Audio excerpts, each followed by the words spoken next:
Good afternoon, good morning, good evening, and welcome, people, to episode 275 of Doing the Monkey. I am one of your co-hosts, Mark Foster, and I am not joined today by Rebecca Foster because she's out doing something. So, fuck her. But I am joined by... I was expecting Noel to go, I don't know why. Oh. I am joined by... Ian Loring. And... Noel Miller. Who's here for not a comic book movie. He's here for review of A Star Is Born. He's our Lady Gaga correspondent. He is our Gaga correspondent. Gaga for Gaga. Yes. Or Lady Gaga. To be fair, Lady Gaga, as I like to call her. Yes. Lady Gaga. Lady Gaga.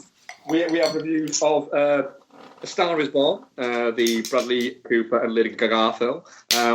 Myself and Ian will be chatting the new Panos Cosmatos film, Mandy, which everyone seems to love. Prepare to hate us. Yes, prepare to hate us.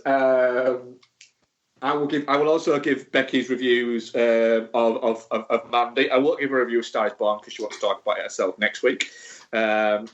And we will be answering Marcus's question this week. We will. We promise we will. And we'll throw in some trailers and some tangents and some what we've been watching and other bits and bobs along the way. I think we should do Marcus's thing now.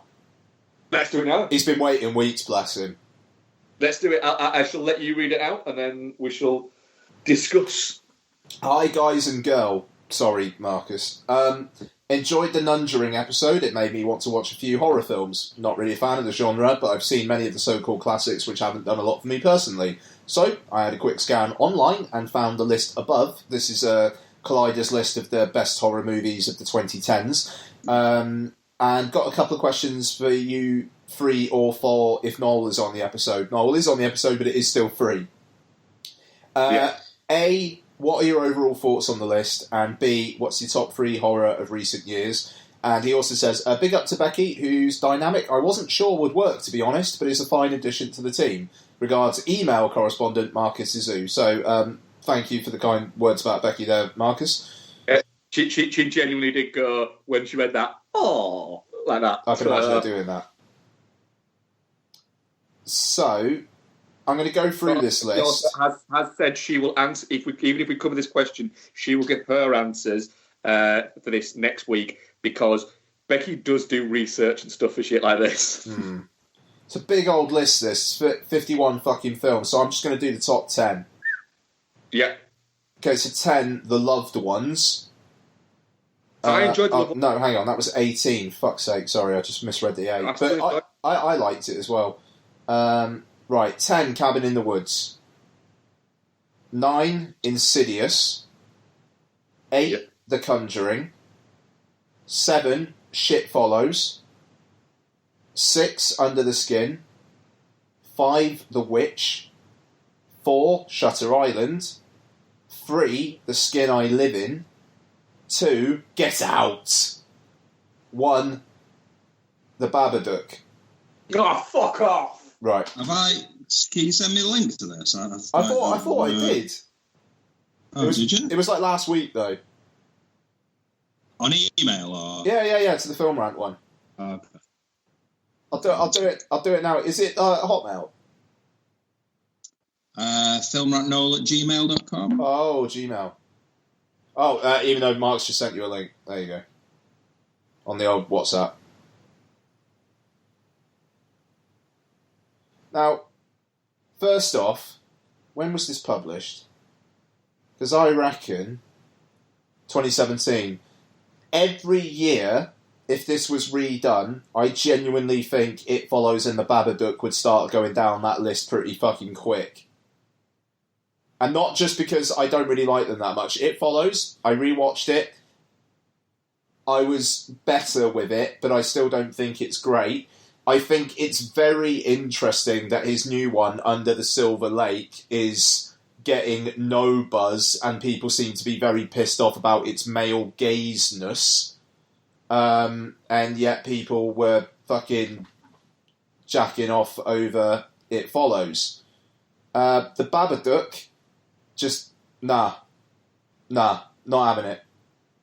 Not having it might be a bit of a theme today, to be honest.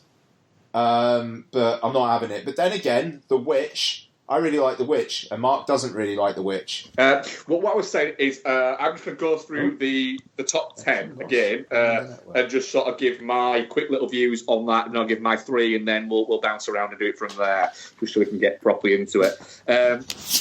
Cabin in the Woods, I remember enjoying it a lot when I first watched it, but then it went downhill on the rewatch. But I know Becky really, really likes it, and so does Isabel.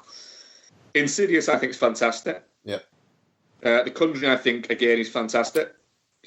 It Follows is not very good. It's just a bit boring and a bit crappy. Underskin's fantastic. It's not a horror film, sorry. No, I'd agree with that.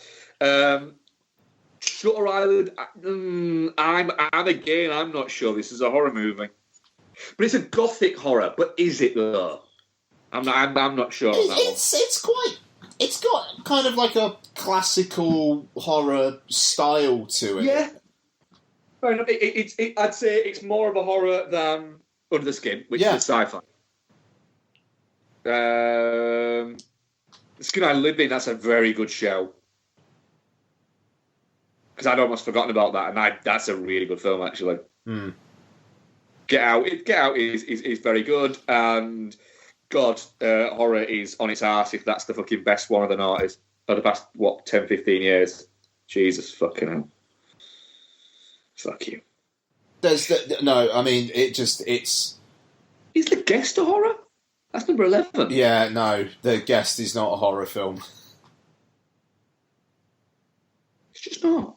I mean, like, the ending, like, through that kind of, like, Halloween maze kind of thing is horror-inflected, but I don't think you can call that a horror.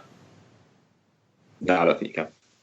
So, my top 3, I would say, of recent years, through the past sort of few years, that I've put in for horror, is probably going to be, and I'm going to be missing one without question. I really enjoyed the fucking how's it called? The Conjuring, the second Conjuring movie. That was fantastic. It's a proper old school horror movie, but makes a lot of sense within itself. I really like the second Insidious movie. And I really, really enjoyed it. I genuinely think that studio horror has started to eclipse the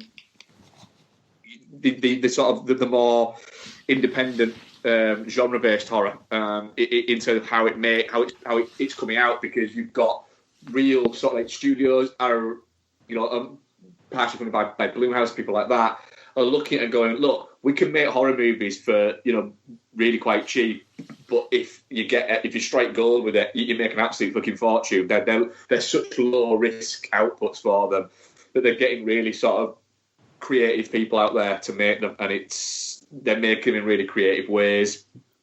Whereas they're the new kind of action middle ground that we had 10, 15 years ago. Horror, it seems to be like that, and we're in a real sort of bumper place for horror at the moment, I think. But it is a genre there that it can reach out too far. The Guest isn't a horror movie. It's just not, and The Guest is a fantastic movie. But I would say, if you're going to call that a horror movie, I would say something like Brawl and Cell Block 99 is more of a horror movie than that, and it's not a horror movie. Yeah, that's a really good point. I mean, Brawl and Cell Block 99's got some of the most fucking edgy shit. Yeah, it's more horrific, and it's more visceral than The Guest, and it's two films that I adore. But they're genre films. You can't dump genre in with horror. It's not not all genre is horror. Not everything Arrow and Shout Factory release are horror. No, I mean, God, I'm trying to think if I can.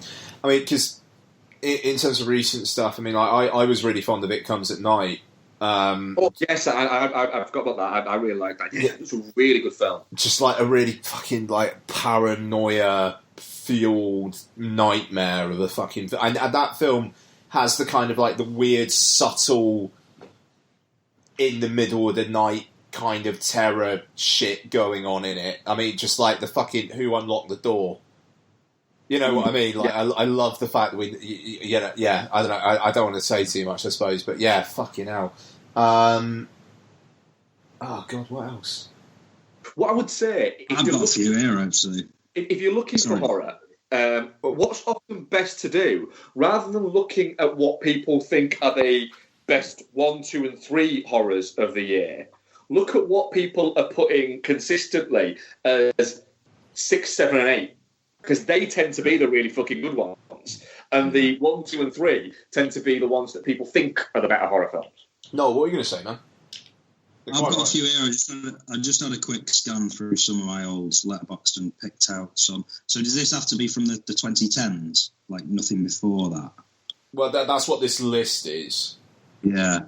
Okay. So, right. So I've got 6 then that I don't know how they feature in this list or if they feature at all. First thing I'd say is, generally speaking, there's some that I very much agree with on the list in terms of quality. I mean, fucking Shutter Island.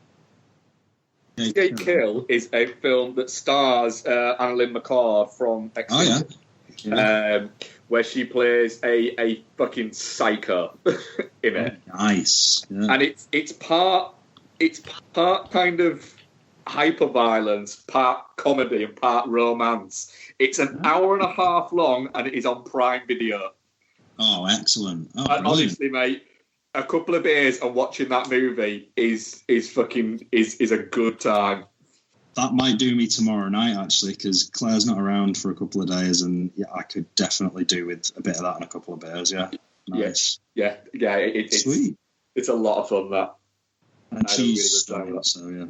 She's very, very stunning in this, but also mental. Well, that's your combination, isn't it? Really, it is literally, yeah, it is. She's. I think if that woman came to life, I'd be fine with her treating me like that, because it'd just be great. You know, you wouldn't know whether you're going to wake up in bed or in the boot of a fucking car. Also, in the interest of recommending horror movies, the one that didn't fall into the category of being from the 2010s, because I think it came out in like 2006, is a film that not enough people talk about and not enough people have seen, and that's Shaitan, or Shaitan, however you pronounce it. Oh, the fucking Vincent Cassel film. Vincent Cassel film. Oh, God, yeah, that's a treat. Weird, that film. It's so good. So good. It's basically Vincent. Have you seen this, Mark? I've not, no. Oh, man alive! It's basically it's a you know, a House on Haunted Hill type thing where, you know, there's a nutty family living in a haunted house, and some people end up there, but the nutty family are all played by Vincent Cassel, who is apparently Satan. Am I remembering it right? Does that sound about right? Yeah, that's pretty much it. Yeah, it's fucking nuts. Like it's brilliant. It's brilliant. Right. I don't even know if it's available on anything, though. That's the thing. It seems to have disappeared a little bit. I'm going to try and find it now. That was like one of those ones. It was like almost like, I think, wasn't it like a tartan release, like back in the day or something? Yeah, I think it might have been. Yeah. But I remember, I think I was going to recommend it try and recommend it somebody for Pay It Forward at some point. Oh, and fucking hell! I've just checked. It's not on iTunes now. No. It's a bit of an odd one, but yeah, if you can find it, definitely watch it. Yeah, find it. Sheitan, I want to say. Yeah. Ian, what are yours? Recent years. I mean, like The Witch comes to mind. It Comes at Night definitely comes to mind. And I know the thing is, I know we're big on like the studio horror is the good stuff. I mean, like I think Annabelle Creation is a really good horror film. It, even, for fuck's sake. Like, I mean, like, it's as blockbuster big screen as you get for horror these days, but that fucker plays. I need to rewatch that. What else? Well, you're going back to... Does it have to be stuff from the past? Sort of, I suppose, to make The Orphanage, for instance, I think it was 2008, but that's a really good film. Yeah, The Orphanage is great. When was the Evil Dead remake? That was pretty good. 2013. Oh yeah, I'd class that. Yeah, that's probably on that list. I would have thought. Yeah, that's a good shout. On that tip as well, I mean, like, Don't Breathe's pretty good. I mean, it's Fede Alvarez again. Don't Breathe is actually really good. Lights Out was good actually as well. Lights Out was good, eh? Yeah, Lights Out did a good job of making. I remember it had like the generic male skin job number 3 was actually really quite good in it. Mm-hmm. I've not seen anything since. Mm. I'm just browsing through the rest of the list as well there, and there's some others that I'd say The Sacrament I really enjoyed. The Ty West movie. Yeah, and I'm somebody who hasn't really gotten on. I haven't really gotten on with a lot of Ty West stuff. I liked his Cabin Fever 2, is it he did? Yeah. I actually quite liked that. Yeah. Didn't he leave his name off it, though, or something? Wasn't he hated it. Yeah. I think it was like he had no involvement in the opening and the ending, and the rest of it got taken off of him. Yeah. And then they literally stuck his name on it because What's It was doing quite well. What was that one he did that was basically a really like 84 genre pick? What, House of the Devil or the... House of the Devil, yeah. Oh, House of the Devil's fantastic. Yeah, House of the Devil's the shit. Yeah. House of the Devil always strikes me as the movie that Rob Zombie tries to make every single time he makes a movie, but just then just gets a little bit too carried away with himself. Yeah, that's what makes House of the Devil so good. It is the most authentic modern take on that type of thing that I think I've ever seen. Like it's not. I'd compare it to the difference between Death Proof and Planet Terror. One of them is an exploitation film, and the other one is trying to look like an exploitation film. I like both of those films anyway, but one is a lot more authentic than the other. And House of the Devil is just such an authentic film. It's fucking brilliant. Cool. We'll move on from that just because of time constraints, but we hope that we've managed to answer that and sort of shed a little bit of light on that. Like I say, Marcus, Becky is going to give her views on this on the next show because she's got like notes and shit that she's written and research and stuff like that on it for that there. Trailers, guys, what have we all seen this week?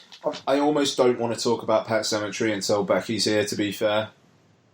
Do you know that, right? So you know that text that I sent you that said I can't watch this until Becky gets home. Yeah. Right. So we've been to see A Star Is Born. We're then having a beer before we go home to watch something else. And I said, we need to watch the Pet Sematary trailer because we've not seen it yet. And she sort of looked at me and was like, "You've watched it, haven't you?" And she's like, "No." Like, "You have, haven't you?" And she's like, "I have, yeah." It's like, I have not watched it because I was waiting to watch it with you. Like, I've watched it. That's disgusting. I know. Disgraceful. So, any other trailers? Has anything else come out this week? I fucking watched the trailer earlier on, and I can't remember what it was for. Fuck, what was that for? Oh, I watched the trailer for the Speed Kills. What the fuck's that? Yeah. Yeah, you did. Speed Kills. Did you not see that? I sent you a link to it. Oh shit! Was that the thing you wanted us to talk about? I'm sorry, I didn't watch that because then you were like, I can come on the show, so I didn't. No. Enjoy it in your own time, Ian. I will explain it to you very briefly, Ian. Right? Think American-made, Tom Cruise, historical story about a regular guy who starts running drugs and it's a true story, right? I'm watching it with captions on now. So think that, right? Except it's lower budget, it's John Travolta, and somebody's just watched that Hulk Hogan program from the mid-90s where he had a speedboat. Oh, Thunder in Paradise. Thunder in Paradise. That is what that movie is, but they appear to have CGI'd John Travolta from the eyes up. Live for sex. Yeah. I can't believe I just came up. It's one of those films I'm looking at it and going, oh my God, I hope they show this in the cinema, but they never will. No. Oh God, what the fuck is going on with Travolta's face? It's so weird, isn't it? His eyebrows are so disturbing. At first, I thought he'd been lent the Cusack Cage wig. And then I realised, oh no, he's not been lent the Cusack Cage wig. There's something else crazier going on. Like, between this and Gotti, why is he suddenly, like, trying to be just, like, the flashy criminal boss? Oh, God. Yeah. There's a very clear sort of place for John Travolta, I think, and it's not this. Like, I mean, you've hit the nail on the head there, Mark, in terms of comparing it to American Made. This feels like the type of thing that maybe not Tom Cruise, because I guess it's a bad guy, but this doesn't feel like a John Travolta role. Nobody wants to see John Travolta having sex on screen anymore. No one does. Look at the woman in that film. Like, I mean, you know, look at the women in that film that he's supposedly having sex with. Like, but the thing is, you know that John Travolta still thinks he can get those women. Probably, yeah, but that's just really... That's out of touch on so many levels, and I'm not, you know, that's not me being some sort of, like, PC warrior or anything, but, like, really, fucking hell, I mean... This is a man whose house is built like an airport so he can park his plane there. Also, am I right in thinking that John Travolta's had a little bit of trouble like that in the past? Touchy trouble? Sorry? Touchy trouble, or... Yeah. Yeah, but it's John Travolta, I think, seems to be the general case. It's like, he's always been a bit creepy, but during the face-off, it seems to be the excuse. I don't know. It's like Michael Douglas, isn't it? It's like everybody knew he was a fucking, like, slag back in the day. Yeah, but he got it in early. He came out in the mid-90s and went, nah, I'm a sex addict. And you sing Fatal Attraction, Disclosure and Basic Instinct. I was just addicted to fucking. Yeah, no, I mean, that I don't know. You get the sense that a man like Michael Douglas is the kind of man who's earned that reputation, whereas with John Travolta, it's more like, I don't want to say, but, you know, he's a seedy kind of man, isn't he? He is. These days, at least. Yeah. There's many things I could say, but all of them will be liable, so I'm not going to. Yeah, exactly. And he seems like the sort of person that would sue us. I saw the new trailer for Glass that came out today. Oh yeah, everyone seems to be getting very excited about this. I'm very intrigued by Glass because it's either going to be a really fun mashup of, like, Unbreakable and Split coming together, or it's going to be Shyamalan thinking he's back on top and just making a fucking wank fest. It's that's where I think it's going to end up. It's going to end up with a lot of people coming out of it going, that's why we thought he was shit. We'll see. I don't know. I mean, like, Samuel L. Jackson and James McAvoy versus Bruce Willis, yeah, why not? That'll do for January. Yeah, well, I'm going to have to watch Split at some point before I go and see it, so... It's 4K on the old Apple TV. Well, there you go. I can watch it tonight.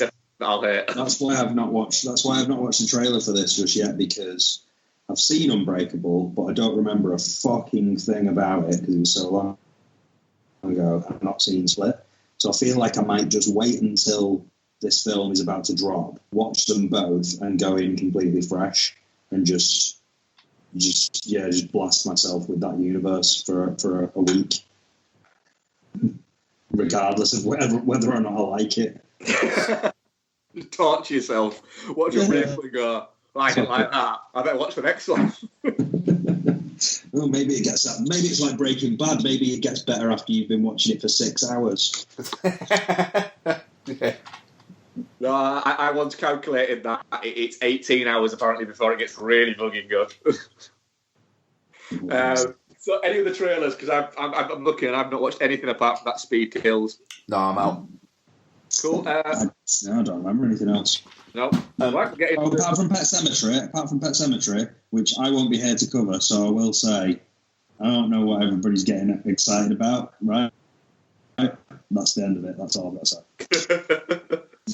Nothing there. While you do the synopsis, Mark, I'm just going to grab a drink. Okay, cool.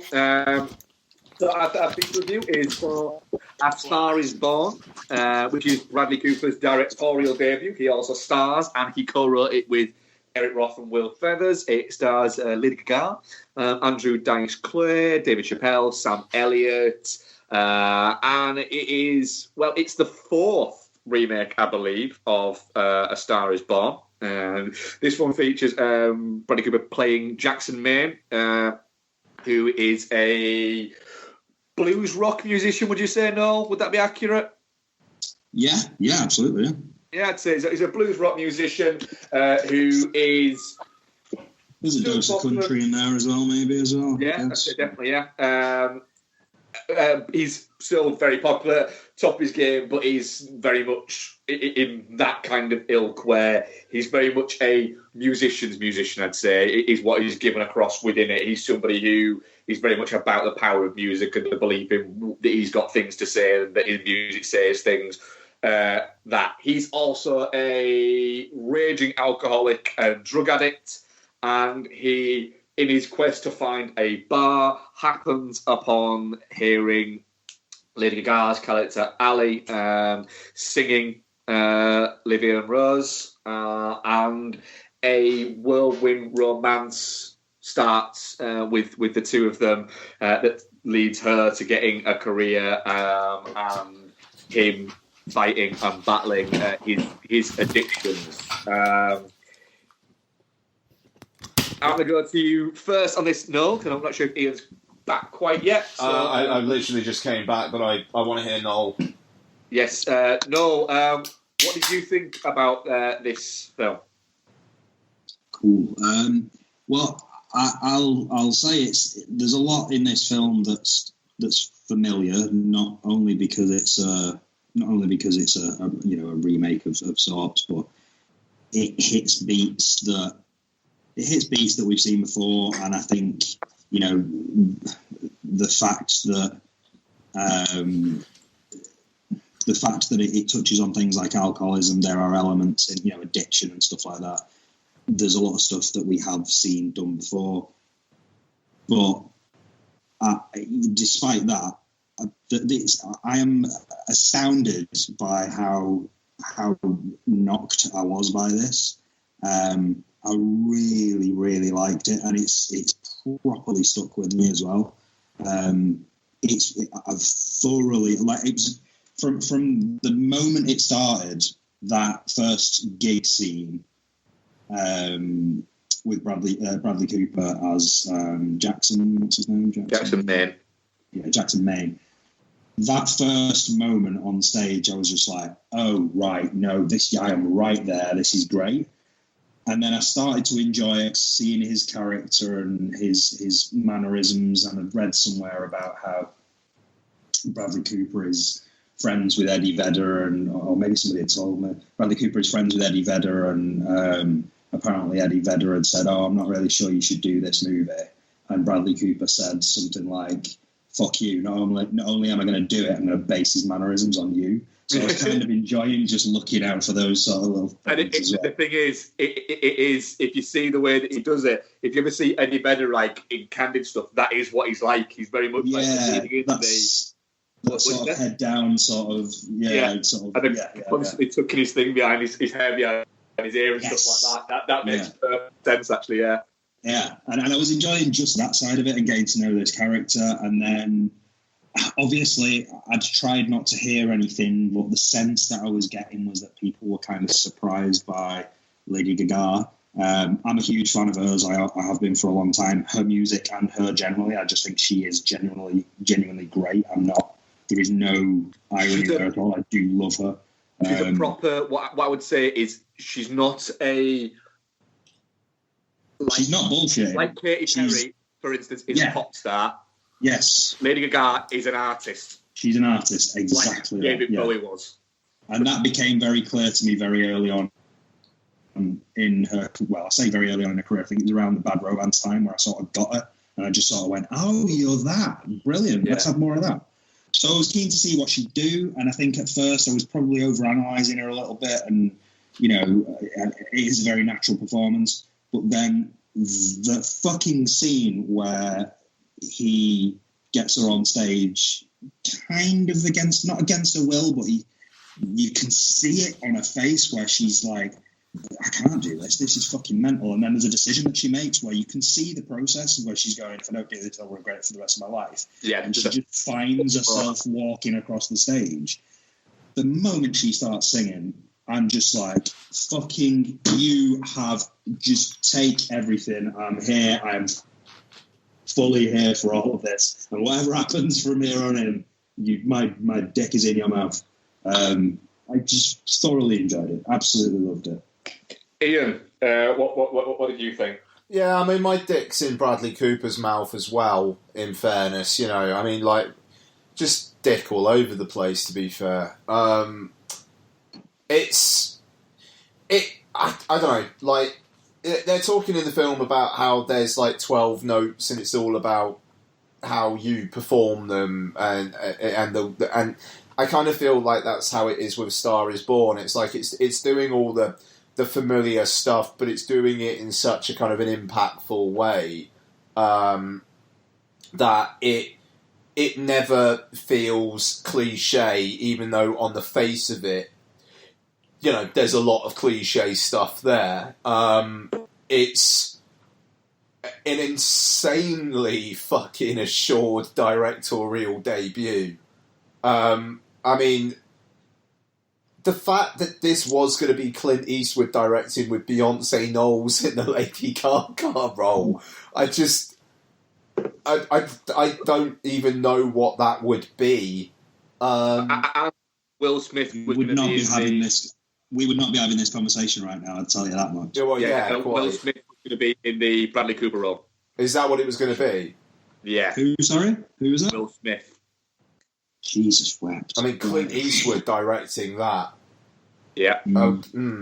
So, yeah, and I don't know. I mean, it's cold is the first words that comes to mind. Oh God, just static and that wouldn't be a cold film.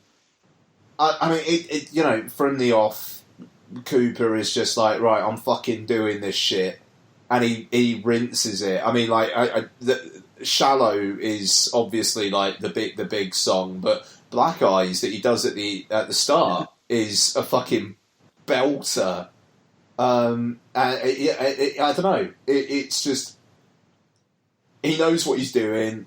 He's assured in absolutely everything that he's doing. So is Lady Gaga or Gaga. Sorry. And I had a smile on my face throughout the first half. That smile increasingly dropped in the second half. But the film, that's the purpose of it. I don't know, had me from beginning, like literally beginning to end. Actually, like the only thing that weirded me out at the beginning was that it was a Live Nation Entertainment production, and I was a bit like, fucking what? The people who put on gigs. Yeah, is that like a contractual thing? Kind of see why they might have backed this kind of thing, though. Guys. It was a contractual thing. But is it because of Lady Gaga? It's because they did film sequences I'm sorry, and Coachella and Glastonbury. Okay. All right. Fine. Yeah. So I don't know. That just weirded me out at the start. But I mean, literally aside from that, it's just in. And I know people are saying that the second half's not as good as the first, but that's only because the first half is really, really enjoyable, and then the second half gets you in the feels, and it fucking works. It's really, really mature filmmaking, and I don't know. It's weird. It kind of feels like I think this won't be my number one film of the year. I think, but I've got a feeling as it creeps into like January and February and like Oscar season, I'll be like, give it Best Picture, please. I don't know. It's weird. I want to see it again. But Mark, what? Yeah, fucking right. Mark, what do you think? It's weird what you said, Noel, about it. It stuck with you. It's genuinely, without any hyperbole on it. A Star Is Born has pretty much made me question how I approach my life. Wow. It literally had. It's made me go, right, hang on a minute. I just kind of drift through with shit, and I shouldn't. I should put more into stuff that I'm fucking passionate about and chase more things that I'm passionate about. I should break out the fucking guitars that I've got sat in the fucking office that I haven't played in 5 or 6 years and start fucking properly doing that. I should, instead of thinking about fucking writing things for the fucking website, I should just fucking write them and not give a shit if they're good or not. Just fucking get out there and write it. I should do this and this and this. And it's mental that it has made me go, do you know what? I don't want to get to a certain age and go, God, I wish I'd done all that stuff that I wanted to fucking do. I need to fucking get off my fucking ass and start fucking doing stuff, right? And I haven't even got into the actual fucking film yet. Ian? Can I just add something quickly in before you do? Yeah. Because I know I've mentioned to you, like, because this isn't me name dropping, but the university did an interview with, what's his name? Oh, God, I've been fucking editing it all week and I can't fucking remember his name. What's going on? The dude from Elbow. Guy Garvey. Guy Garvey, yeah.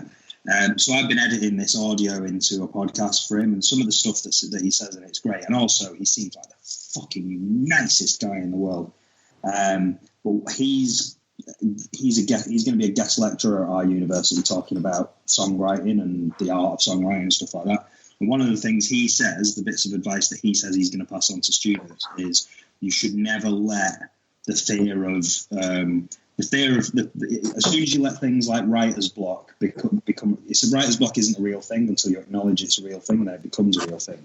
If you treat it like bullshit, then it is bullshit.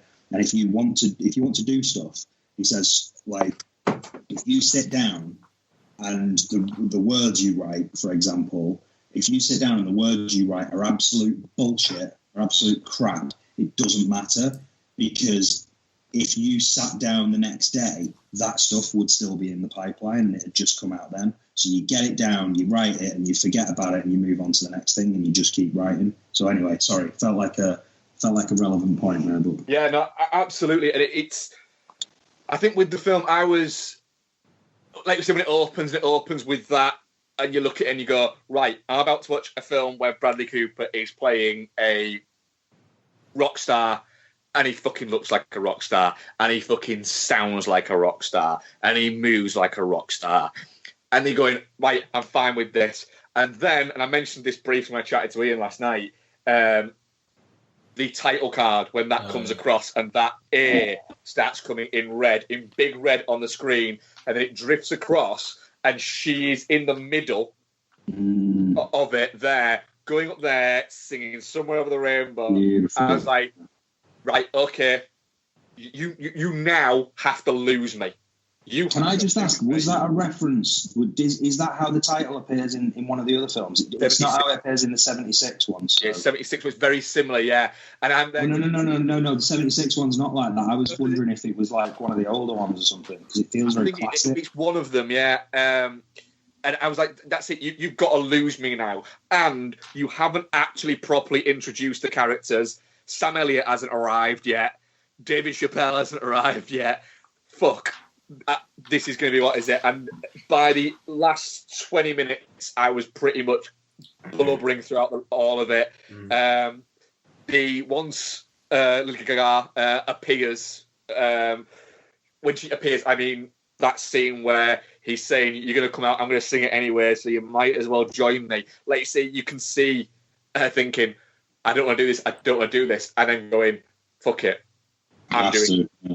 I'm doing it, and then comes out, and it's at that moment where you go, that is why they got her and not an actress who can sing, because she has that thing that makes you go, fucking hell, okay, she's show-stopping.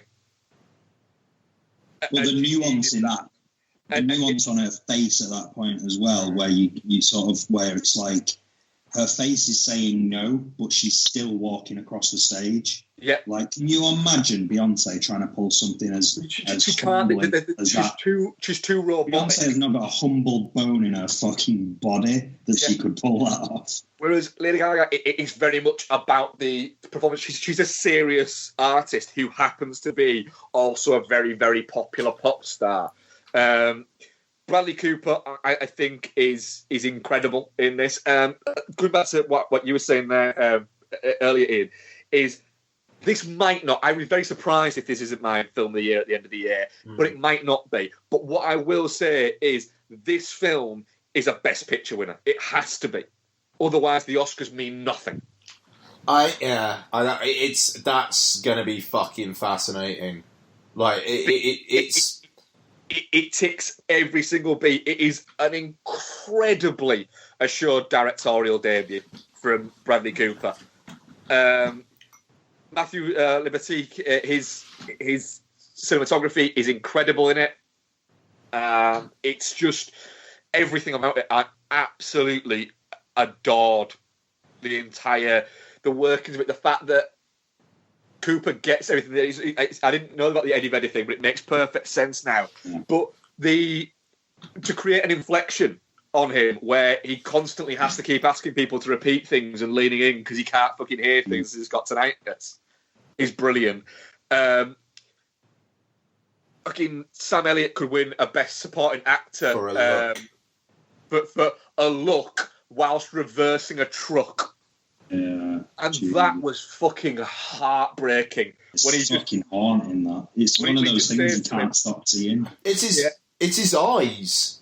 Yeah. Like, how the fuck did he do that with his eyes? How do you make your eyes bulge like that and just go slightly red? And even as well, Bradley Cooper's delivery of that. The fact that he's there, and it's like he doesn't know whether he should say it or not. Yeah. And then he kind of just says it, and it's just... It sort of spills out a little bit, doesn't it? Because he takes so long trying to say it that it just sort of falls out of his face. It is. It's the haze of sobriety. It's the first time he's probably had a conversation with his brother, sober, since he was a child.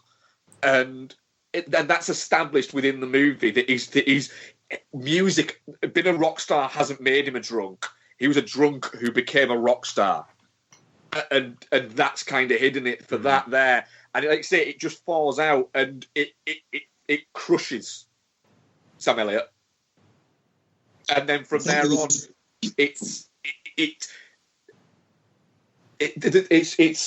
there's the later scene where he's angry.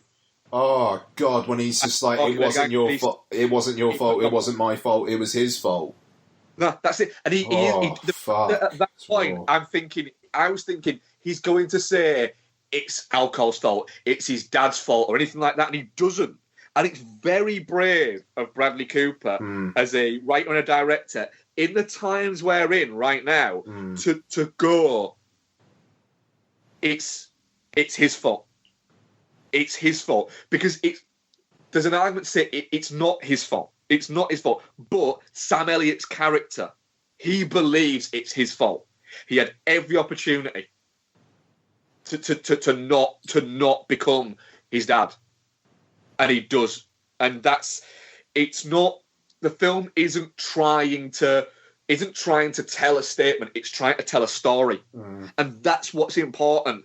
Not every film has to have a moral crusade to shine a light on society. Some films just want to tell the story they're telling really fucking well, and this movie tells the story it's telling really well, and it's brave in the way that it does tell those stories, because people will criticize it for that. People will criticize it and say, oh, he's just jealous of her career, and he's not actually. He's just trying. He doesn't understand why she's becoming a pop star when she could be a real, what is it? Well, that's that. I think that's something that me and sorry. That's not right or wrong. There's no right or wrong. It's just for him, it's not about that. It's about something more, and maybe that's pretentious bullshit, and it probably is. But rock stars tend to be pretentious pricks. Yeah, I was just going to say for this film to work as well as it works, hitting beats that maybe are a little bit familiar and do similar things that we've seen before, you have to really buy into the relationship between these two people, so that things can happen to them both, so that Bradley Cooper's life can start to dip as hers starts to go in the other direction. And there's a whole interesting thing that happens around that middle section.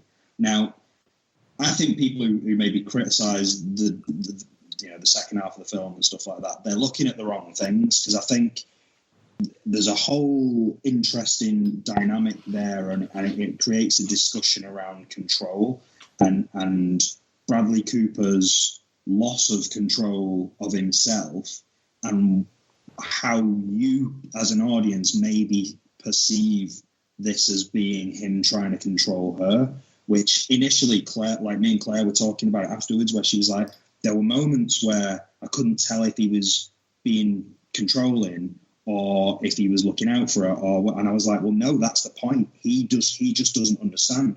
She is in control. The thing that disappoints us as an audience, or maybe this will be a generational thing probably, or maybe just a taste thing.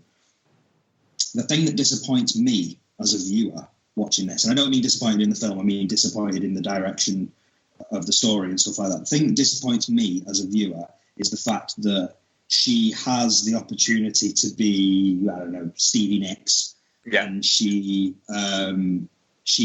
instead takes the opportunity to be Lady Gaga. Now, for me, she's becoming a pop star. Or maybe not Lady Gaga, maybe Katy Perry. But she is in control of that. She's like, there's, I think the conversation they have in the bathtub where he comes in and he's like, he's particularly nasty to her. That's the point where he's tried to guide her and he doesn't understand the direction that she's going in, but now he's frustrated and he feels like he's losing control. And he is losing control, because he's losing control of everything. And she's like, no, fuck you. I know exactly what I'm doing. This is what I want. And it's not a case of Bradley Cooper wants to control her. It's not a case of the manager wants to control her. She's using what she needs to use to get... Oh no, there are elements of the manager wanting to get what they want. The dance, like the backing dances and stuff like that. At that point in the film, and what does she do? She goes on without the dancers. And what does she do when he says that they can't bring Bradley Cooper on tour? She threatens to ditch the entire tour. She's in control. I suppose all I'm thinking is, like, on SNL she has the dancers and all that kind of stuff, and then by the end of it she's playing the piano, and I'm right in thinking that, aren't I? She's playing the piano at the end and singing. Yeah. Does she play the piano or does she just sing? No, she's playing the piano when she sings "Shallow" at the concert where he. Oh, I see. Yeah, of course, yeah. And it's like, by the end there, she's kind of reclaimed that it's almost like a little bit of both. Like, which is her medium. Yeah, which is her own identity, where she's got the courage to, I suppose, celebrate her dead husband, but at the same time in a way that feels appropriate to her. So it's like the dancers aren't there; it's her and a piano and her voice.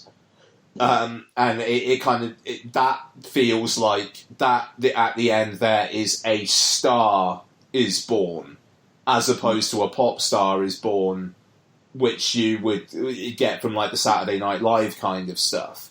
Yeah, and it comes back.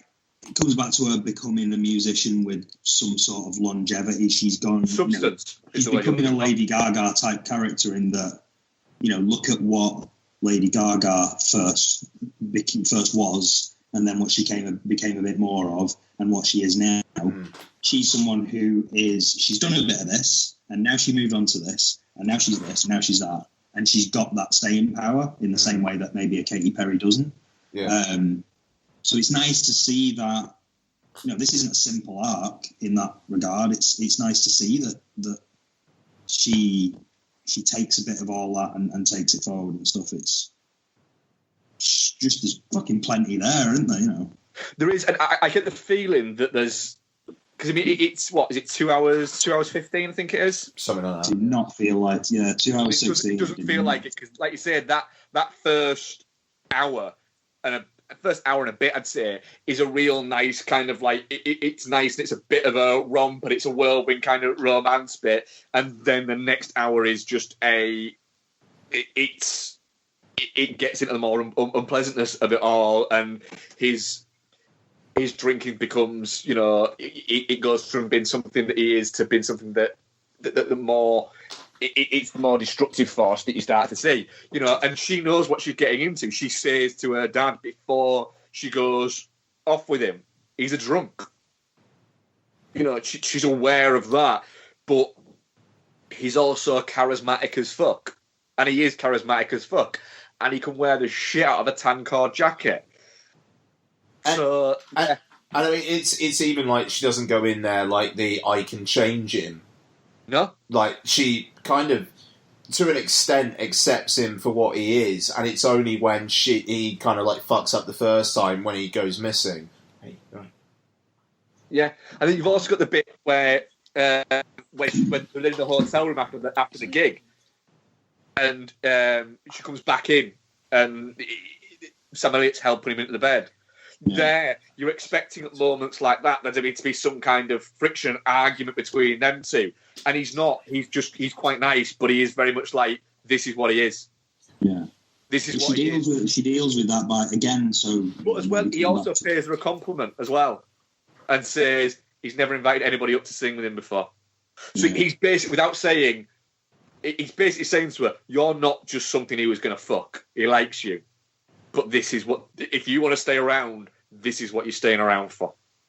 That moment where he goes missing, though, and I can't remember the scene that it happens in, but it's basically where they're sort of reunited, and she says something, and again, I can't remember the line, but she says something like, "I'm not going to do this again. I won't come. I won't come find you again." Yeah, and it's her sort of going, yeah, your life is yours to fuck up. I'm not gonna, I'm not here to fix you. Like, yeah, that's sorry. She's not.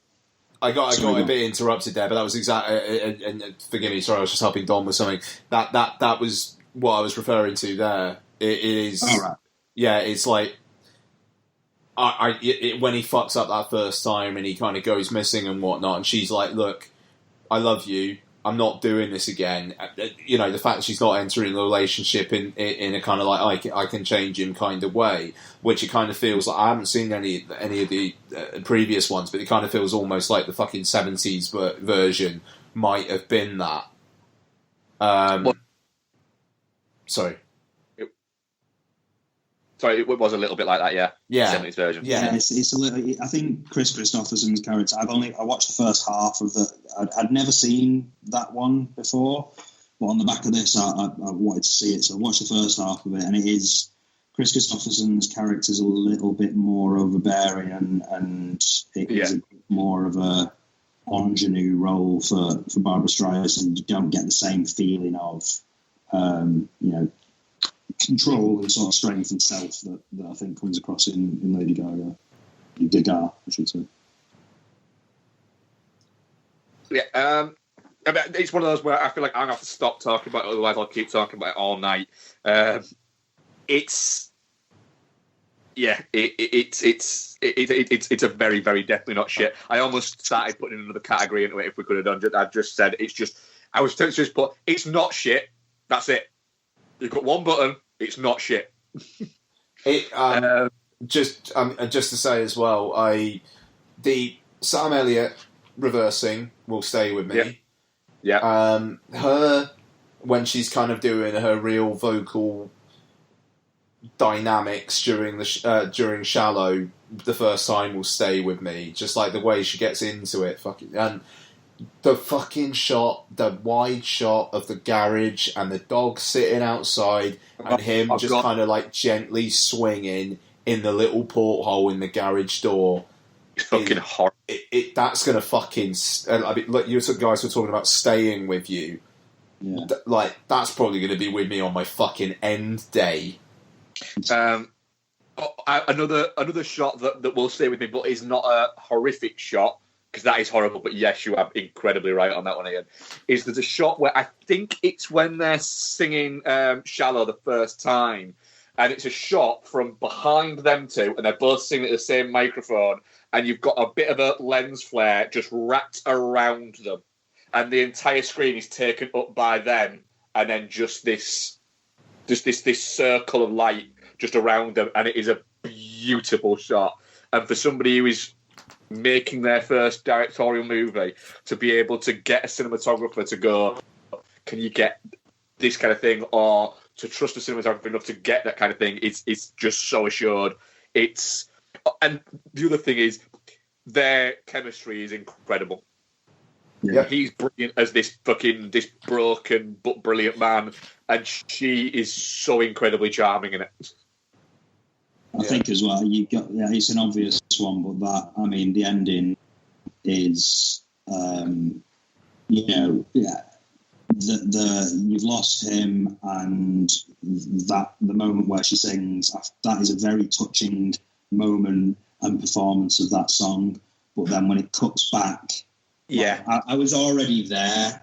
I was already there when she was singing it, and then when it cuts back to just playing it to each other, like fucking inches away from each other's face, playing it on a piano and singing it to each other and figuring it out, I literally just inside went, "Oh, you motherfucker!" Well, I can't believe it. Exactly the same. No, I was there going, "It's there," and 9,999 out of 10,000 directors would finish on Lady Gaga hitting a big note, go, and that's fine. And then with that, you go, "Oh, fuck you." Yeah. Oh God, I was already crying, and that just fucking crushed me. Honestly, if I see a film I enjoy and think about more, Claire said an interesting thing on the way back as well when she was saying, it was actually the next day. She was saying it feels like, she said, sometimes when I read a really good book, I'll find myself like a week later. I'll find myself a week later missing those characters and wondering what they're up to. Yeah. And sort of wishing I was still with them. And she said, and that's how I feel about this film. And I'm exactly the same. I want to go back and do this again. And I just, I miss not watching this film. Yeah. I'll be going to see it again next week, is what I'll say. Yeah. Without question. Our poll, I'm guessing we're all definitely not shutting it, by the way. God, yeah. Film of the year material. If I see something better, I'll be hugely surprised. Yes, I'm the same on that. Definitely not shit, 93%. Fucking right. Touching cloth, 0%. Fuck you, Dan. Is it Dan? Fuck you, Dan. 7% shit. That ain't right. Noel, Ian, are you staying with us? Sorry, no. Noel, are you staying with us for what you've been watching? I'll stick around for what you've been watching. Yeah, I'll have some wine now. Cool. Ian, what have you been watching? It's been a busy one. Fair play. So quite a lot of LFF related stuff. Even though I'm actually now not going to LFF because fucking work. I mean, it was kind of my choice. But anyway. What about Suspiria? You see Suspiria? No, I sold my ticket. I'm just going to wait. Okay. In the end of the day, I got face value back for it, and I can wait. Given the word it's had, I can wait a month. And have you seen? Tilda Swinton has confirmed she is playing that dude. Yeah. So whatever. And she insisted on wearing a prosthetic penis. Of course she did. Yeah, which has made me kind of go, I'm getting really worried about this. Yeah, we'll see. Obviously, we'll talk about it. Yes. Sue. I rewatched Black Panther. Really enjoyed it. I do like Black Panther. But LFF. The Guilty, which is a film entirely set in a contact centre for Scandi police. So basically, it's a guy who, for reasons that are gotten into during the course of the film, has been kind of relegated to answering 999 calls, basically. And he gets a call from someone who he works out has been kidnapped and is in a car with the kidnapper and is pretending to talk to her kid. And it's essentially 85 minutes of him trying to get this to save this woman. It was really, really gripping. I think it's a one watch. There's some plot stuff that happens in the final 20-30 minutes or so, which I don't know. It kind of I suppose was the raison d'etre for the film, but it felt a little okay. Well, this doesn't quite have the impact I thought it was gonna have, maybe, but the fact that it's basically all in one room and yet it's still actually pretty cinematic is quite something.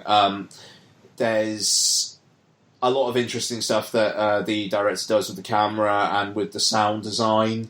I wouldn't say it's necessarily a film that you have to see in the cinema, but it's one where when it's on Amazon Prime or on Netflix or something like that, easy recommend. It's tight, it's tense, and it's a really good little genre exercise that kind of feels like a calling card from the director, but it's very well handled anyway. So that's The Guilty, which is cool. Playing a couple of shows at LFF. Also, I went to the Cineworld surprise screening this week that they do every now and then for unlimited members. So you turn up and you just don't know what you're going to see. And incidentally, my boy Paul, who he listens to the show, I know I've told you guys this already, but I just want to celebrate him. We went to see this together, and he's a big dude, is Paul, and he will say that himself. And on the way to the cinema, a kid rode into him on his bike and just said something about fucking fatty or something, and without missing a beat, Paul punched him. I said in the arm, but no, he punched him in the head. He punched this kid in the head, and he fell off his fucking bike. And it just, good on him. That's the last time that kid will ever try anything like that ever again. I fucking bet. And there was this guy who was walking next to us who just went, he wasn't fucking expecting that, was he? And just laughed. It's just like good. I don't know, good on him. And I feel bad for Paul because, like, with reflexes like that, he's probably had that a lot in his life. And I feel for the guy, but that is a fucking way to react. And bravo. So anyway, so the secret screening was actually a film that is playing LFF, which was weird. But it's The Hate You Give, which is adapted from a book. And it's basically, story is, it's a young black girl, lives with her family in a kind of a shady area. But her father insists on basically paying for her and her brothers to go to a kind of like a better quality school in a different neighbourhood. So she kind of has her life at home and her life at school. One day she's at a party and she kind of meets up with an old friend of hers who is now dealing drugs, and but he doesn't do any of that in front of her. They're just quite matey. He's given her a lift home after a bit of shooty violence at the party. He's given her a lift home. Police pull him over for just like not signalling when doing a lane change. And I think it's in the trailer, this anyway, but basically through a confluence of circumstances, he gets shot by the copper. He reaches into the car to grab his hairbrush, and the copper thinks it's a gun and kills him. I will say this trailered before A Star Is Born for us, and it's a very detailed trailer. You basically get everything from what I can tell. Okay. No, fair enough. I don't think I'd even seen the trailer. I knew of the film, but I hadn't seen the trailer. So basically, then she is the witness to this police shooting, like the only witness, and she's put before a grand jury. But her identity is also masked, so it's her trying to deal with this while not revealing to the kids in her white school that she is the witness, and all the while Anthony Mackie is like the kingpin in her neighbourhood for whom this guy was working. So he's like, don't say a fucking thing about me, like to the grand jury or anything, and it kind of goes on from there. And it's this really claustrophobic, bizarre mix of kind of like high school coming of age drama with this really fucking like grown up, here's what you do to have a voice, but having a voice in a way which is appropriate in life. So it's not just protesting and you know, being, I suppose, like the what people seem to be calling these days the far left wing, but instead being, knowing your rights and knowing how to protest, but being moderate within that. And it's very, very mature, very intelligent. Common is in it as her uncle, who is a cop. And there is a scene that he has with her talking about this whole situation, which is pretty fucking incendiary. And if this film was getting more kind of notice from an awards perspective, I could see him getting some Best Supporting Actor buzz just because of the one scene. It's very good. It's very long. It's 2.25. It's the length of A Star Is Born, basically, maybe a couple minutes shy. And there's a lot of characters in it, and it kind of feels like it maybe could have done with a bit of trimming, but by the end, you know you've seen a satisfying story that does make you think, and isn't quite as polemical as you think it's going to be. It's more balanced than that, and I appreciated it for it, and I think it's more impactful as a result. It's it's a really, really good piece of work. Is The Hate You Give?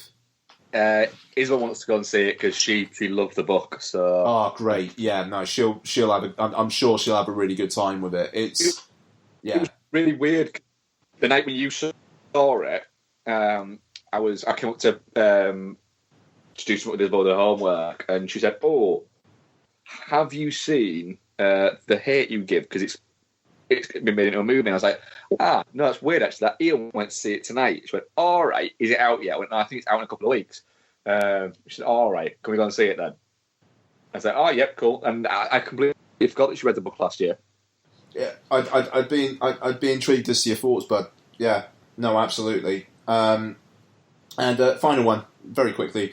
20th Century Women, which is on Netflix. It's not a Netflix original, but directed by Mike Mills, who directed Beginners. And I think he did Thumbsucker. We did Thumbsucker, yeah. Really enjoyed them. Thumbsucker with the magnificence of Brian Cox having a masturbatorium. Wow, that's just good shit. But yeah, so it was good. I wasn't as into the final 20 minutes as I was the rest of it. Basically, Annette Bening is a single woman with a son. But her house, she kind of opens up to tenants. Tenants being Billy Crudup and Greta Gerwig.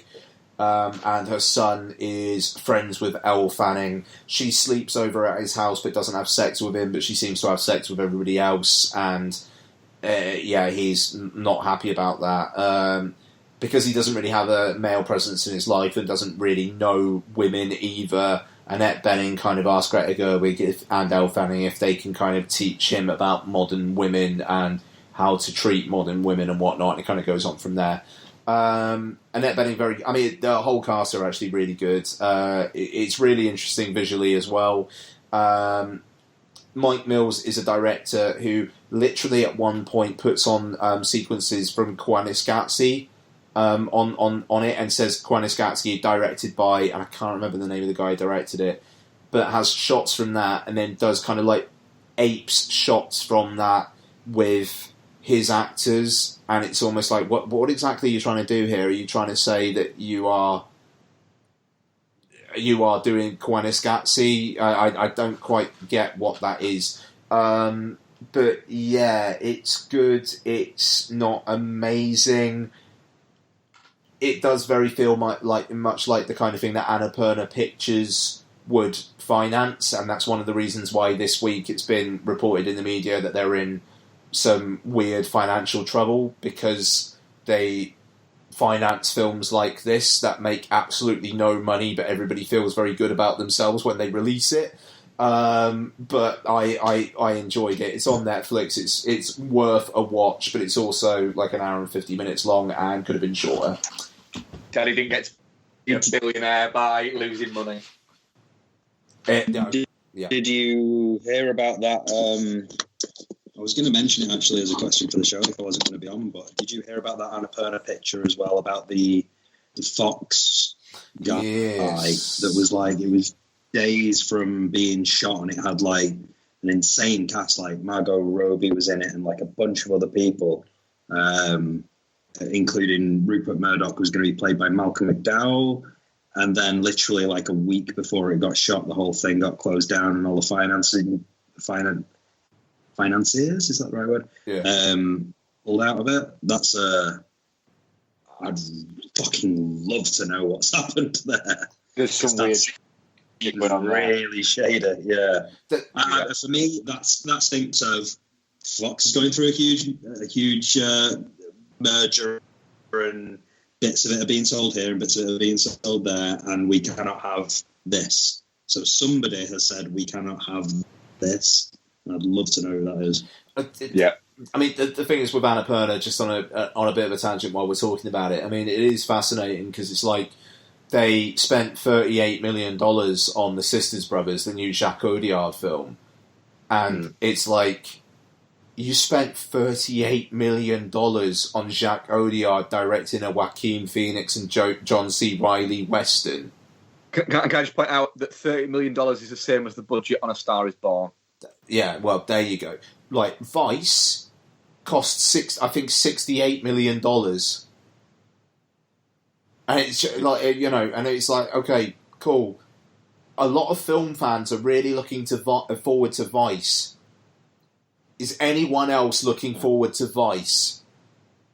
Yeah, that's not making its money back in the first week, is it? No, I mean that's it. You know, I mean it's like, and God bless Megan Ellison, because she is fucking fighting. She is fighting the good fight. To be fair, David Ellison is the head of Skydance Productions. They co-financed Mission Impossible Fallout this year. You know, I don't know, like, that's a really, really fucking good film as well, and it makes money. And, you know, I don't know, it's like, spend money appropriately. I mean, they lost a shitload of money on Detroit last year as well. And you know, like I say, she's fighting the good fight, and, you know, but as you said, you don't become a billionaire by fucking losing money. Yeah. Anyway, I'm done. Have you got any for us now? I've watched about half an hour of A Star Is Born from 1976, and that's it. I'm a listener right now. All right, cool. Then you can listen to me one about a few films then. Good. So, I rewatched The Faculty, which is 20 years old this year, and completely forgot until about halfway through it that it was directed by Robert Rodriguez, which is mental. The Faculty, it holds up. It's still quite a lot of fun, actually. I had a good time with it. It's, you know, Elijah Wood, Josh Hartnett, Jordana Brewster, Clea Duvall, Laura Harris. It is like a who's who of 1998, and it's also a where the fuck are these guys now of 98? It's a fucking time capsule of a cast, isn't it? Yeah, it literally is. It's like they were so hot right then, and now where are they? Yeah. Oh yeah.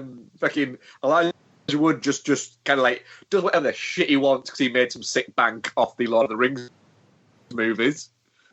Josh Hartnett kind of wanders around going, "Was I a heartthrob at one point?"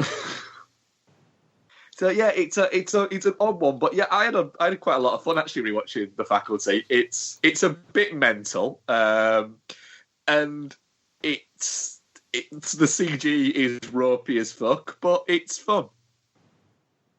It strikes me as the kind of film that is an absolute product of its era. Oh, and absolutely. that era is a bad era, but somehow it's kind of nice in that way. Like, I've not rewatched it for a long time, but I get the feeling I'd like it, and I'd enjoy being back in that time while watching it, sort of. Probably more so than a lot of others from that era. Like, I don't know if generic director. It's not a director necessarily I get on with that well all the time. He's very hit and miss for me. But it's weird that he made this movie at this time. But yeah, I had some fun with it. Rewatched Without a Panic. Can I just say about The Faculty? I don't think I'll ever rewatch The Faculty because the body horror aspect. Seriously, as I get older, body horror just becomes more and more of a thing for me. But the two things I remember from The Faculty are the Offspring fucking blaring while the Dimension logo says it goes at the start, of course, and that fucking badass shot of Robert Patrick with his arms folded in front of the fucking sprinklers, looking sinister as fuck. Yes. Which basically was literally all of the marketing, was that shot. Oh my god, that is some fucking good times. And the Thing aping sequence is fun as well. But it just, I don't know, body horror, man.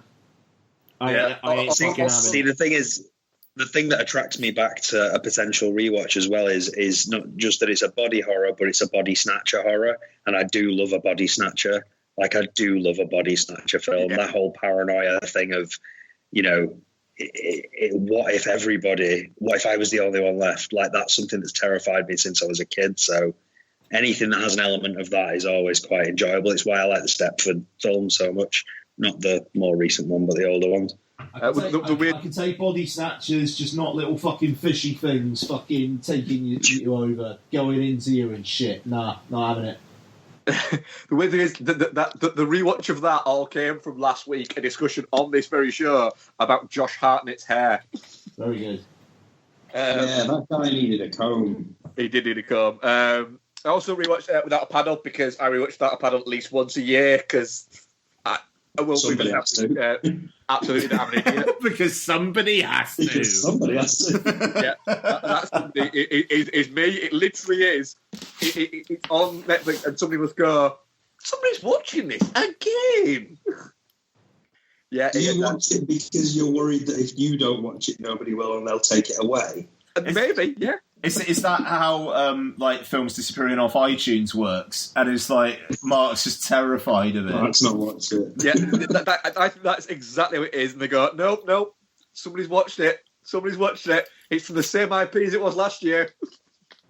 I love the idea that at iTunes HQ on New Year's Eve, somebody will sat there and they'll go, guys, Mark hasn't watched Without a Paddle this year.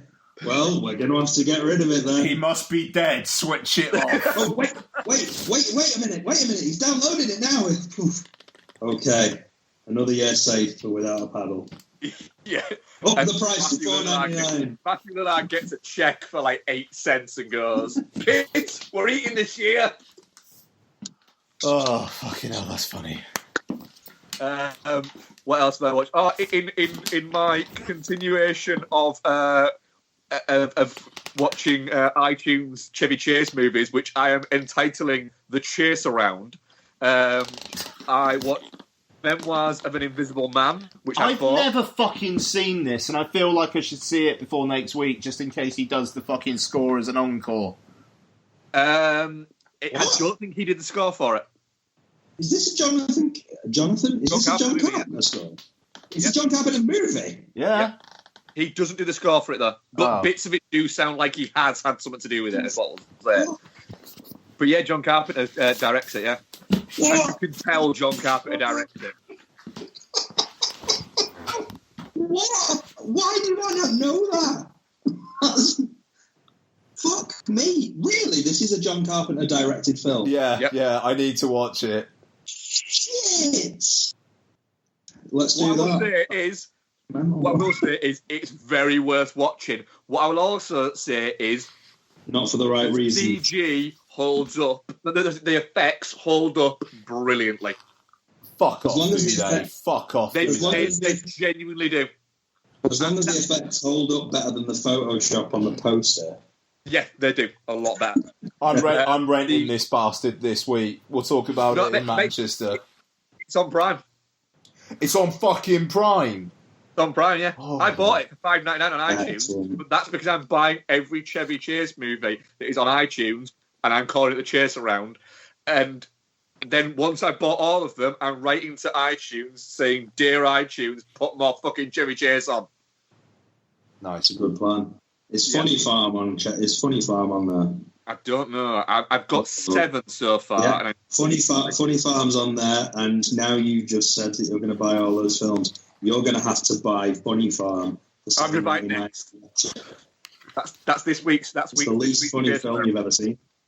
Excellent. Yeah, so I'll be talking about that next week. I also watched Downsizing, a movie that came out like a wet fart, really, didn't it? It did. Excuse me if I mute because I'm going to pee. I'm just going to be honest and say I'm going to pee instead of trying to hide it. Yeah, just be honest, man. Yeah. Downsizing. It's not the film it is in the trailer. It's just not. For a start, I'm going to mildly spoiler at this, but Noel, how likely are you to spend 2.25 hours with Downsizing? Downsizing is directed by what's his face? Alexander Payne. Yeah, so no. Right.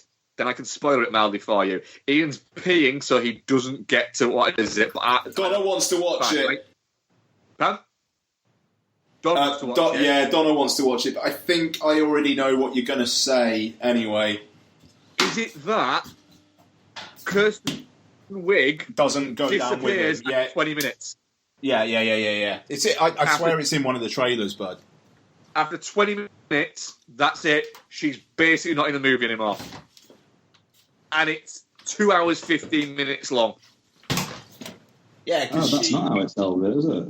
What I will say it's in one of the trailers that she doesn't go down there with him. Is it? Yeah. I didn't see that. What I will say is, the film it is, up until then, seems like that would have been a lot more interesting than the film it becomes after that, with the exception of the fact that when he goes into the downsizing thing and he has to downsize his lifestyle because of things, and he doesn't end up being rich like everybody else that's down there, the person who lives above him is called Dushan, and he is Christoph Waltz playing a Serbian smuggler whose sort of companion who lives with him in this massive penthouse is played by Udo Kier, who is the captain of a mini yacht, sorry. I genuinely would watch a movie of them two any day of the week, of just their adventures. The problem is, we don't get their adventures, we get Matt Damon's. There's interesting stuff going on, I just don't care, is what I would say. Okay. So, yeah, if you're thinking it's going to be a bit of a romp about being little people, it's really not. It tries to tell weighty issues, but you just don't care. You just don't care because you want to watch Christoph Waltz and Udo Kier being aging party boys. Just on that, you've just reminded me of something there. I'll just make a very quick recommendation in case nobody's not seen it. Mark, have you ever watched the TV show of Bob Mortimer and Paul Whitehouse just going fishing? I think it's called Gone Fishing. No, I've not. Okay. I won't say too much about it, but Bob Mortimer and Paul Whitehouse go fishing in it, and for half an hour they sit by a lake in complete silence and just have very small, very quiet conversations, and it is the most beautiful and fascinating thing on TV, like, in years. It's fucking amazing. Anyway, you just reminded me of that. Watch that; it's amazing. I think that might be on iPlayer, actually. It will be because it's BBC. Yeah, it's just so peaceful and lovely, and just two, guys of slightly older than us, but two guys of a certain age just sat there, sort of enjoying each other's company. It's just the fucking best thing. It's so watchable. But yeah, I'm going to watch that. That's it. So I think we're going to move on to Mandy. Are you staying with us for this, Noel, or are you... I will disappear because I'm going to probably go and watch Mandy with Adam at the cinema next week. And so I'll let you know my thoughts next week when I see you in Manchester. Very good. Well, thank you for joining us. And you'll be joining us again very shortly, won't you? Yeah, we'll be recording live next week, hopefully from a venue that I have emailed them about, and I will try and sort that out this week. So, yeah. Nice. Very nice. Join us, and we shall speak to you soon. Speak soon. Enjoy the show, lads. Bye. All right, bud. Cheers. Mandy is apparently an action or horror film. Who the fuck said that? That's what the Wikipedia says. It's directed by Panos Cosmatos, stars Nicolas Cage, Andrea Riseborough, Linus Rush, and some other people. Bill Duke is in it. Yeah, Bill Duke's in it for a fucking scene. Yep. Produced by Elijah Wood. Yep. Set in 1983. Mm-hmm. In the Shadow Mountains. Mm-hmm. And Nick Cage's character, Red Miller, is a logger. And it's quite hard to explain the plot of this movie. It is... Fucking... Alright, the first hour of the film concerns itself with Nicolas Cage's Mrs. Mandy, who likes fantasy novels and looks like a fucking skeleton. And she catches the attention of Linus Roach, and then he tries to kidnap her. Second half is Nicolas Cage getting revenge, slowly. Yeah, that's pretty much it, isn't it? Yeah. This movie is over 2 hours long. Should I put that out there now?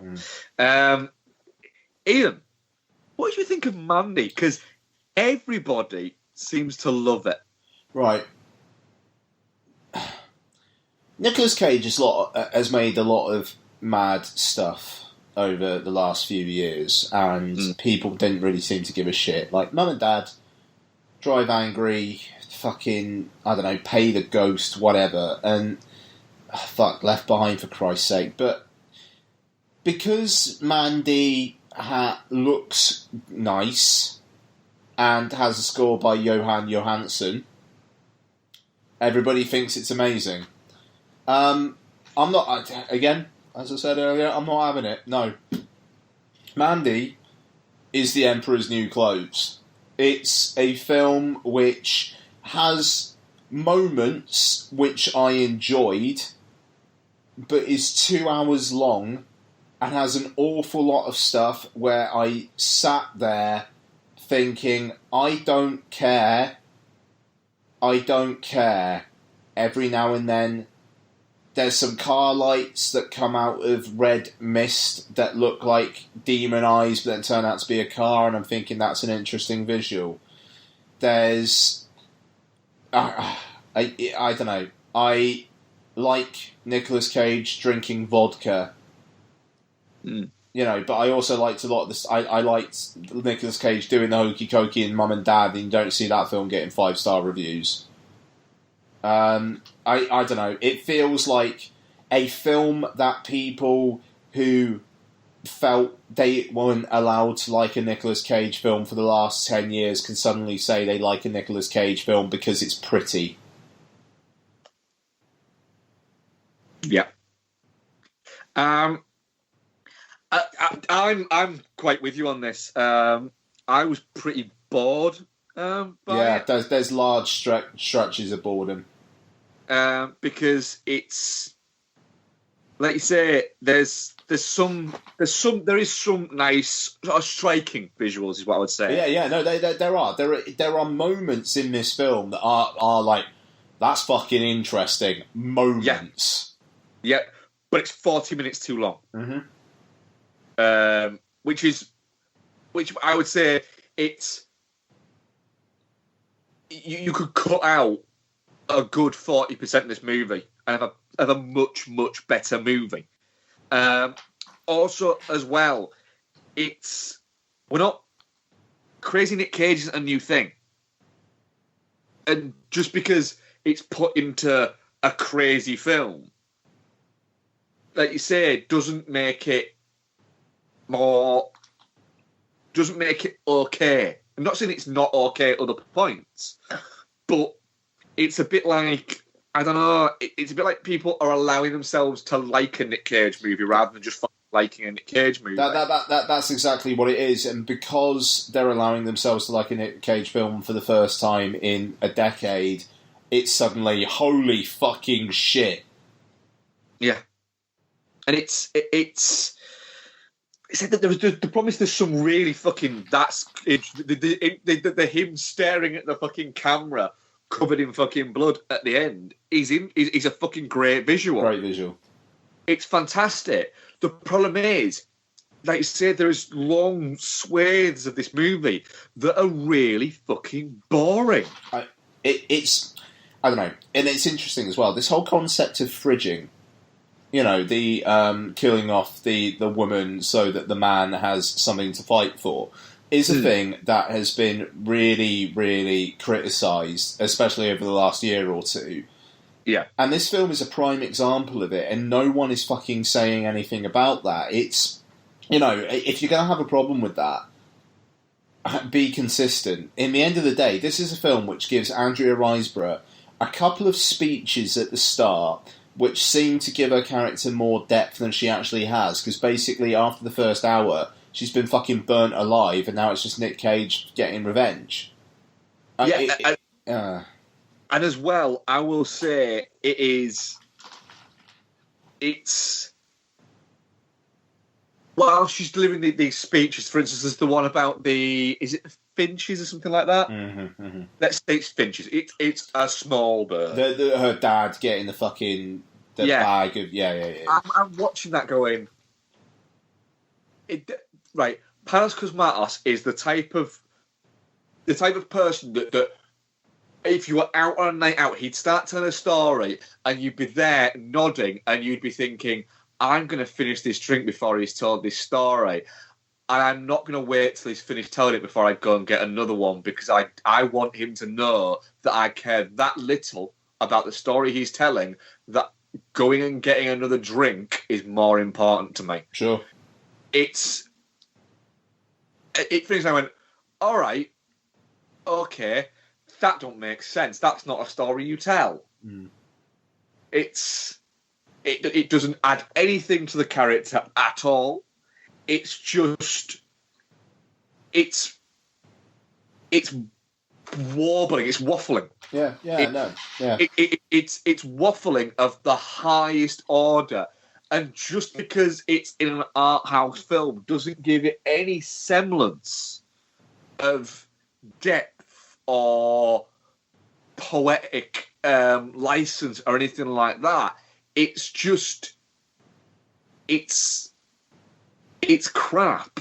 Yeah, I mean that I don't know. It's glacial, but for no real reason, and it's like the fact that the Cheddar Goblin has become a meme, and it's like I don't get that, like, because I'd heard about the Cheddar Goblin going into it. It's like, what the fuck? Right, okay, Cheddar Goblin. What is that fucking biker guy with the spikes supposed to be the Cheddar Goblin? And it's like he sees the advert about the Cheddar Goblin, and then it's not in it again. It's like, was that it? And it literally feels like a film where people just haven't seen Nick Cage films for 10 years, but they've heard about how weird Nick Cage films can be, and then they've watched this and they're grasping onto everything. And just, I don't know. I mean, I will say, I really, really liked, and the film I almost thought the film was actually taking the piss out of itself at one point, where Linus Roach is just talking at Mandy for about 10 minutes or so, and then he's just got his dick out in front of her, like going like, embrace me or whatever, and she just laughs at him. Yep. And then as soon as that happens, it's like, she's a whore, I'm going to fucking burn the shit out of her, and you're a dickhead, I'm going to make you watch. And so, and it's like, the first hour of the film has been so concerned with building up his character and this hold that he has with his followers. And then it's just like, but as soon as someone laughs at him, he can't take it. And then, but then it does it at the end as well, where it's like, he's in that fucking red, whatever the fuck that is. And I mean, obviously it's supposed to be Nick Cage tripping balls, and I understand that, but he's still there naked, unless this entire thing has just been a trip, and in which case, what the fuck was the point of any of the second half then? But he's there again, and again it's like, God chose me, I am his light, blah blah blah, and then as soon as Nick Cage tries to attack him, it's like, don't hurt me, and it's the same thing again, except first time it was like sexual humiliation, this time it's physical humiliation, and it's just like, okay, I get the point. Why? This isn't clever. It's not that funny. It was funny when Andrea Riseborough laughed at him, but now it's just this again after an hour of. I mean, what the fuck even happens in the last hour? It's just like Nick Cage walks somewhere, has a fight, walks somewhere else, has a fight with some evocative music and some moody lighting. Well, that's it. What I expected was, for a start off, I I was amazed when I looked at the runtime and went, holy fuck, this is 2 hours. Yeah. I thought, I just assumed it'd be 90 minutes long. Mm. And that's wrong to assume that, but I just assumed it'd be 90 minutes long because these type of movies should be 90 minutes long at the most. Yeah. And then I thought, right, what we're getting is, well, a bit of build-up. Riseborough's character is killed, and then we get crazy Nick Cage fucking revenge rampage. And that happens, but it never gets up enough momentum to carry itself. It's like, right, he's going to rampage now. Okay, this is a slow rampage. This isn't a rampage. This is, like I said, this is a, I'll do that. I'll do that. And I'll do that. And I'll take that. And I'll do that. And it just feels a little bit, I don't know. The thing is, I have a feeling like if I'd have watched this 10 years ago, I'd have probably got a lot more out of it. But yeah, that now I'm at the point where I'm a little bit like, okay, I'm fine with Art House. I'm fine if you give me a Neon Demon or an Only God Forgives. Things like that. Things where I can look at it and go, all right, might not make sense, like Only God Forgives, but fuck, does it look good? And yes, but it knows what it is. I don't think Mandy knows what it is. I think Panos Cosmatos thinks he's saying something, and he's just not. He's just not. It is just the guy has got an interesting eye, which is fine, but it can't carry 2 hours. Yeah. It just can't. No. It's boring, and it is one of those where I'm like, that's cool. If you liked it and you got something out of it and you enjoyed the visuals, that's fucking great and all power to you.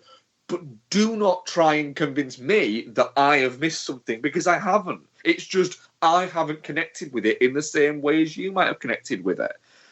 And that's fine. But it's bobbins. Yeah, it is. I mean, it's disappointing. I mean, the thing is, I don't think it's one of the worst films of the year. I don't. There are enough moments and enough interesting visuals, and I really like the score. But in terms of like build-up, it will probably be my most disappointing film of the year. Yeah, it is. I was very disappointed. I was incredibly worried when I looked at the runtime and went, shit, this is 2 and a bit hours. At that point, I went, oh, that trailer can't carry 2 and a bit hours.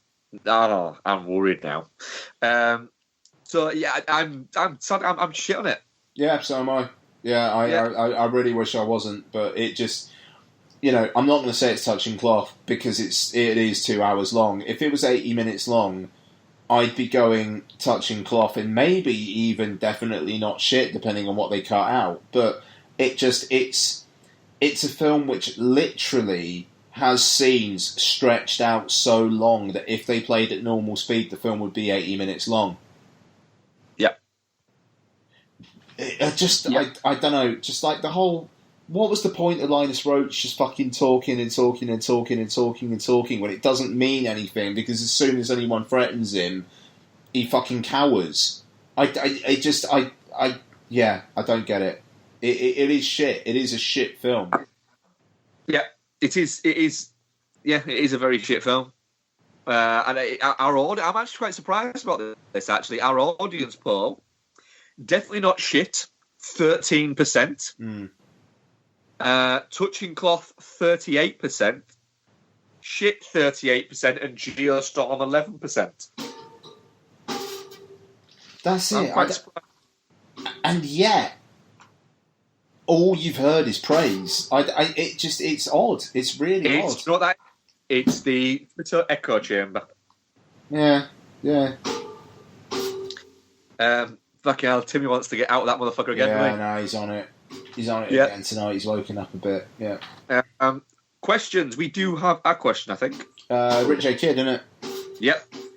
Rick J. Kidd at Rick J. Kidd. As this week's question, feel free to answer all, some, or none of these. So it's best/worst film performances by a non-actor/actress.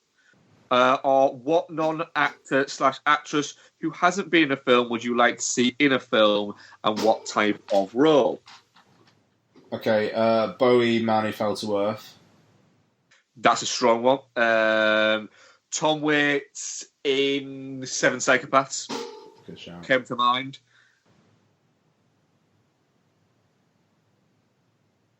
Hello?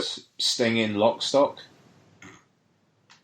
I'm joking. I thought you mean if that's the one the worst. Oh, the worst? Yeah, actually, maybe. Yeah. Yeah. Or Pink in Catacombs Oh, fucking hell! That is a deep cut. as one of the worst. Yeah. Doesn't even go by her own name, just goes by Lisa Moore in that. Doesn't go by Pink.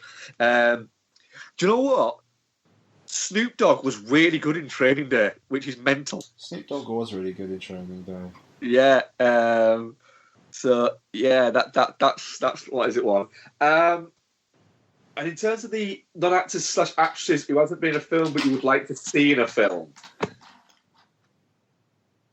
Oh, actually no. Worst actors.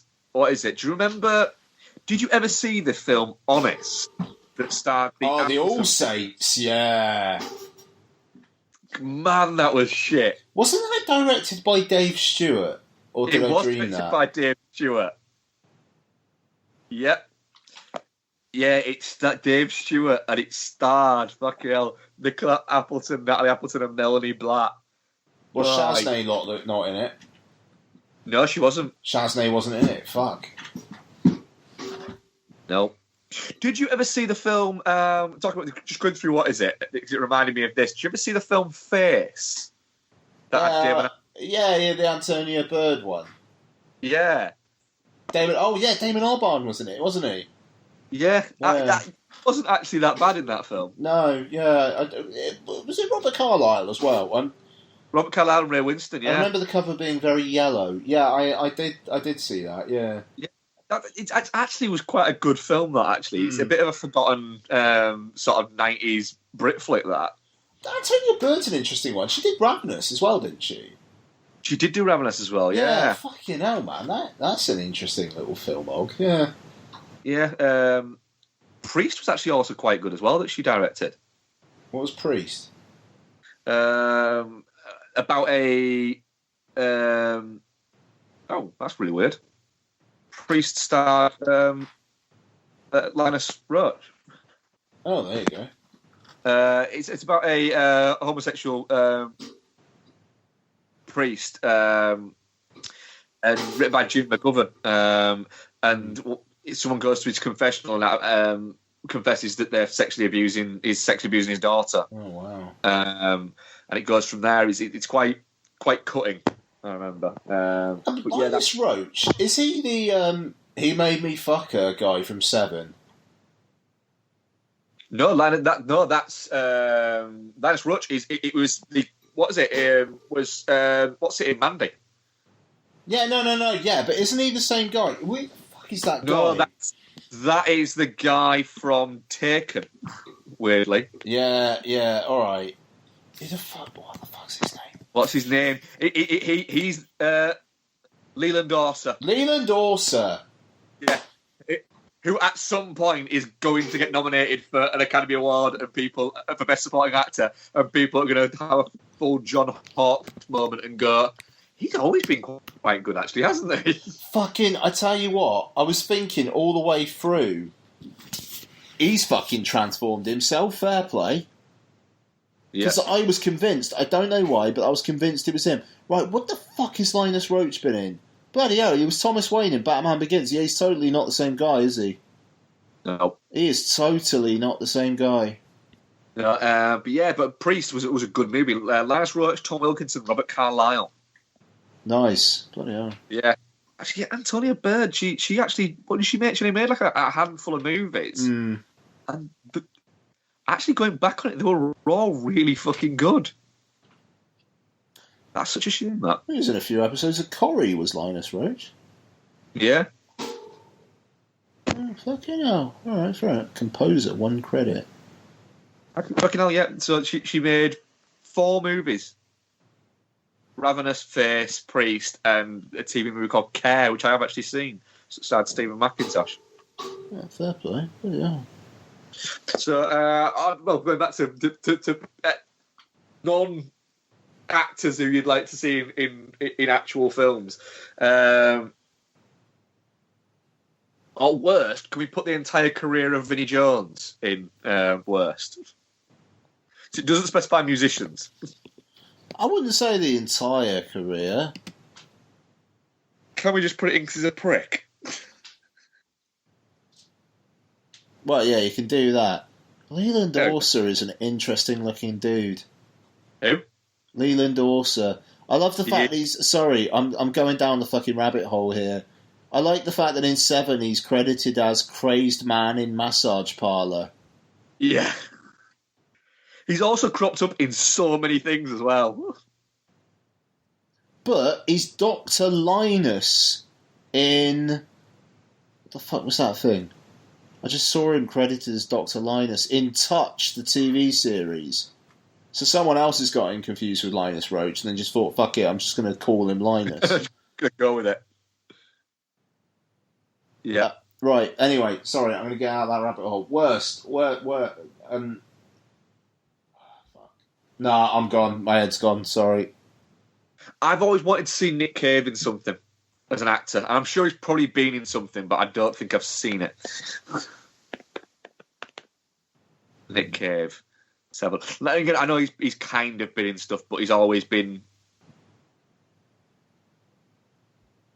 kind of Nick Cave or something like that. Mm. You know, he's in Assassination Jesse James, but he's literally just playing the piano. Yeah, I'd like to see him. Yeah.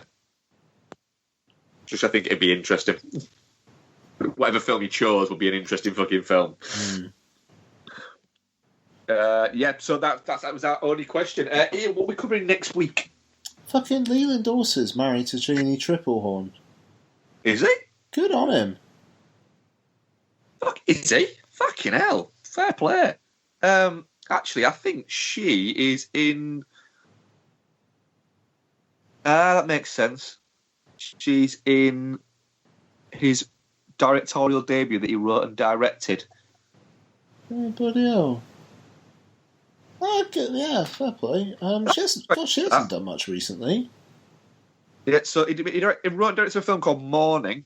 5 days in the life of an American couple immediately following the accidental death of their child, an everyday story of tragedy, loss, acceptance, and hope and renewal. Starring Leland Orser, Jane Triplehorn, Laura Linney's in there, Kyle Chandler, Elliot Gould. Fucking hell, I might get this to watch, actually. Fucking hell. Right, fair enough. Right, okay, next week. So, got a bit of a choice here, really, haven't we? So, Damien Chazelle's new film, First Man. Yep. We got Drew Goddard's Bad Times at El Royale. We were talking about Cabin in the Woods earlier on. On Netflix, Gareth Evans' new film, Apostle. It comes out tomorrow as we record. And Paul Greengrass's 22 July came out on Netflix this past Wednesday. So... Yeah, I don't know. We've got quite a lot we can potentially do. Is there anything you're thinking we'll definitely do?